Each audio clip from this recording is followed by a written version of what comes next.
Happy New Year, guys! Kamusta kayo? Today is January 2, 2024, Tuesday. Kapit tayo, guys.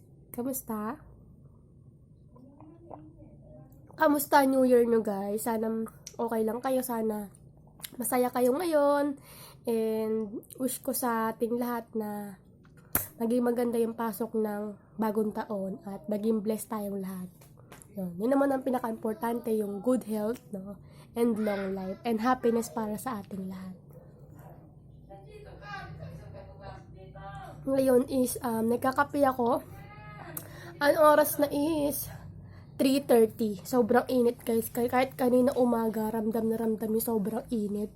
And iba yung weather ngayon, no? Ngayon taon 2024. Kasi ang expect talaga ng iba is talagang malamig yung January. Pero kasi ang init, parang summer na.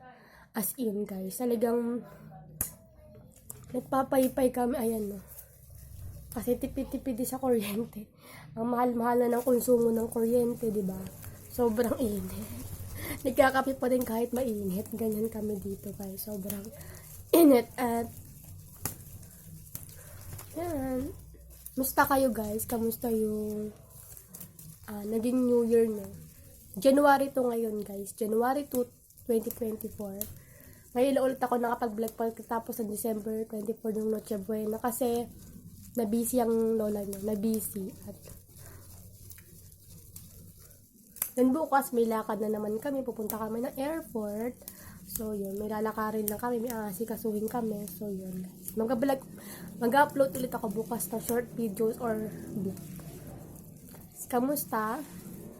Sana talaga maging maganda na tong taon na to, yung 2024. Sana maging blessed yung New Year nating lahat. Ang bilis ng panahon, parang kailan lang January 2023 ngayon.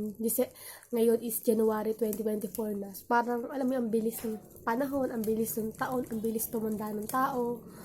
Alam mo, mga realizations in life na kailangan na natin ng peace of mind, diba? Alam mo yun, habang tumatanda talaga tayo, guys, mas gusto na natin mag-stay sa bahay na lang kaysa gumala. Siguro pwede naman gumala kung may budget, no? Pero wag na ipilit kung wala naman talagang pera. Or mag-ipon tayo, guys, para sa future.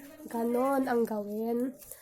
Ayun, kumbaga kwentuhan time ulit tayo, guys, para by the way, kape tayo.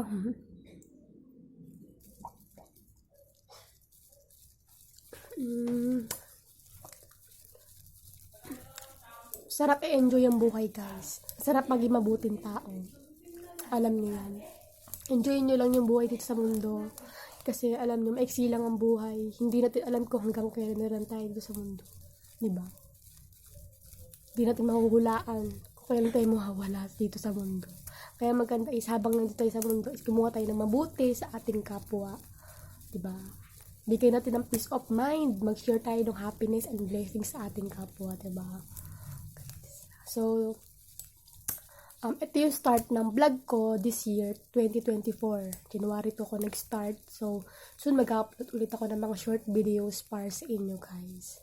So, yun lang, guys. And Happy New Year again. Cheers! And thank you for watching, guys. Thank you sa mga sumusuporta sa vlog ko, nagsasubscribe or nag-like. Thank you for watching, guys. God bless everyone. Happy New Year!